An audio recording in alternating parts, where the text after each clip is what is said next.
İnsan, zayıfça insanla ilmi köfelse, malı köfelse, avadallığı var olsa, tahsilatı yukarı çıkıverse, insanın ağzını, elini, hünerini, adamla şonu gözleşi verse, adam bir eme Huday Taala'nın nığmatını şona ağırlanıp Allah'ını yattan çıkarayam olmalı. Elinin hüneri olsa, ilmi olsa, tahsilatı olsa, pulu olsa, avadallığı olsa, adamlar şonu gözleşi verini Huday yattan çıkarıp bir gafil oliyam olmalı adam. Gaflat diyeler şona adına. Gaflat bir Allah'ını yattan çıkarmak.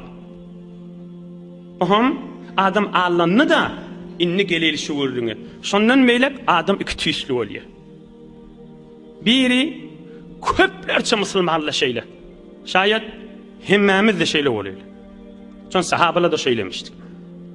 Biri adam ödünün malını ağırlanıp bir günah iş etse, avadallığına ağırlansa, zirenliğine ağırlansa, puluna ağırlansa, hulası öz yanına kızatlarına ağırlansa, Huday Taala şona bir kıyınçılık kökü diye.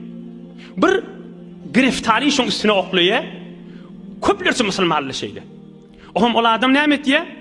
Bilyada men şu günahını edensem şunu Huday bana köküdü diye. Şu kim adamla? Köplerçe Huday Taala qava adamlara şıcıra kökü diye da. Ne emet deyip ağırlanıp uzak gitmer yana. Basım Allah'ın kafsını öwürler ya. Hemmeniz bilýämsiňiz bunu. Şonun İnşallah hemmeniz Allah'ın yanına qava adamlardandırsınız. Adam bir iştiba iş etdiye, bir guriye da şoň barın. Ay öňümde bilýärdim diye, ýüreğime düşüpdi diye, men falan dat günah edensem şu diye. Şu ýüreğime düşýänmi? Dogry da şu. Şol hak şu. Şu falan dat edensem şu, dogry şu ýüreğime düşüp duran. Şu ýüreğime düşürýän Hudaý Taala şonu. Emme ýeni bir tüýsli adamla bolýar. Özünün ilmine, zerinligine, hünerini, adamla şonu gözleýärligine allanýar, Allah'dan gafil bolýar. Aham bir kıyınçılıkla düşüyor ya düşmüyor. Bir hiç tövbe etmiyor. Ya da günah işler ediyorti. Hudaydan gafil boluyorti. Ama bana onu da kıyınçılıkla düşmüyor. Onu da gülüp gezip ya. Onu da gülüveriyor.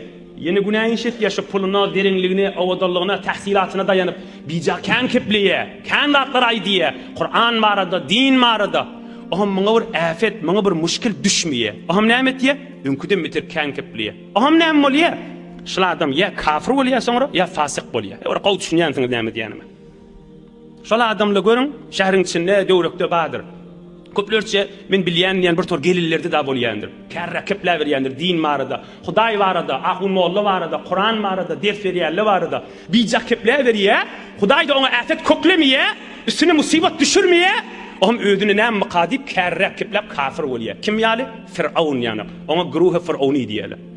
Ey cemaat, Firavun ömrünü bir merizlemendir da. Ey cemaat, Firavun ömrünü bir merizlemendir da. Ey cemaat, Firavun ömrünü bir merizlemendir da. Ahir özüne men Hudaý diýipdir. Men Hudaý diýipdir, adamlara secde edin bana diýipdir. Inha. Qysgaça bu muqaddimany aýtmasam, men gurruna girip bilmeýän, şaýat günahkar boldum şu muqaddimany aýtmasam. Bes qawa adam qowlugyna Hudaý Taala bir günah iş, bir iştiba iş edenni bir kıyınçılığa düşüyor, Hudaýdan rahmet şu. Ey Hudaýa men iştiba etdim deyip Allah'ın kafsına girer yani.